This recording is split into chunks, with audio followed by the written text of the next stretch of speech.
Hi అండి. Welcome back to my channel. అందరూ ఎలా ఉన్నారు? ఎంతో ఈజీగా అప్పటికప్పుడు రెడీ అయ్యే బ్రేక్ఫాస్ట్ ఉగ్గాని ఎలా తయారు చేయాలో మనము ఈ వీడియోలో చూసేద్దాం. చాలా చోట్ల చాలామంది దీన్ని బొరుగుల తాలింపు అని కూడా అంటారండి. దీని తయారీ విధానం ఎలాగో మనమైతే తెలుసుకుందాం. ముందుగా మిక్సీ జార్ తీసుకొని ఒక 5-6 వరకు పచ్చిమిర్చి తొక్కు తీయకుండా, వెల్లుల్లి, కొంచెం సాల్ట్ అయితే యాడ్ చేసుకొని కచ్చాపచ్చాగా మిక్సీ అయితే పట్టేసుకోవాలండి. ఉగ్గానిలో పొడి కోసము పుట్నాల పప్పు, ఎండుమిర్చి తీయకుండా వెల్లుల్లి అయితే మెత్తగా మిక్సీ వేసి పొడి చేసి పెట్టేసుకోవాలండి. అలానే ఉగ్గానికి కావాల్సినవన్నీ ఇలా రెడీ చేసి పెట్టేసుకోవాలి. స్టవ్ ఆన్ చేసి గిన్నె పెట్టి ఆయిల్ వేసి ఆయిల్ హీట్ అయిన తర్వాత ఆవాలు, జీలకర్ర, కట్ చేసుకున్న ఆనియన్స్, కట్ చేసుకున్న మిర్చి, కరివేపాకు అయితే యాడ్ చేసి దోరగా అయితే వేయించేసుకోవాలండి. దోరగా అయితే రావాలండి మనకు ఆనియన్. అలాగే కట్ చేసుకున్న టొమాటో కూడా యాడ్ చేసుకోవాలి.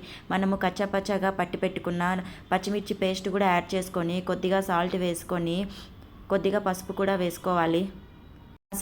ఈ మసాలా మనకి ఆయిల్ పైకి తేలేంత వరకు అయితే మనము ఫ్రై చేసేసుకోవాలండి. అలానే బౌల్లో బొరుగులు తీసుకొని వాటర్ అయితే యాడ్ చేసుకోవాలి.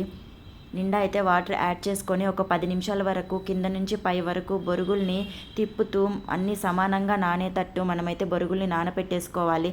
అలాగే రంధ్రాలున్న గిన్నెలో అయితే మనము బొరుగులు వేసేసుకోవాలండి. బొరుగుల్ని ఎప్పుడు పిండకూడదండి. ఇలానే 10 నిమిషాలు నానిన తర్వాత అయితే వేసేసుకొని నీళ్ళన్నీ ఒడిగిపోవాలండి. ఇదిగోండి, మనకైతే మసాలా అయితే ఆయిల్ పైకి తేలి బాగా ఏగిందండి. మనం రెడీ చేసి పెట్టుకున్న బొరుగుల్ని అయితే దీంట్లో యాడ్ చేసుకోవాలి.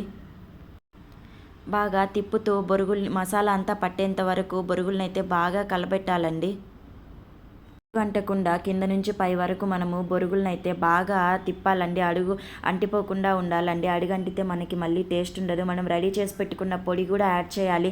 మీకు స్పైసీనెస్ వద్దు అనుకుంటే ఇదైతే స్కిప్ చేయొచ్చండి. కొద్దిగా కొత్తిమీర కూడా లాస్ట్లో యాడ్ చేసుకోవాలి. బాగా ఒక 10 నిమిషాల వరకు లో ఫ్లేమ్లో అయితే మనం బొరుగుల్ని కలబెడుతూ తిప్పేసుకోవాలండి. లెమన్ కూడా యాడ్ చేసుకోవచ్చు. ఇది కూడా ఆప్షనల్ అండి. మీకు పులుపు ఇష్టం లేదు అనుకుంటే ఇది స్కిప్ చేయొచ్చు.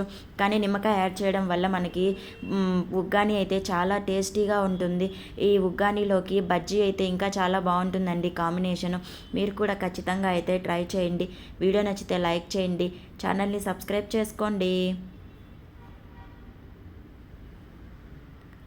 Bye bye.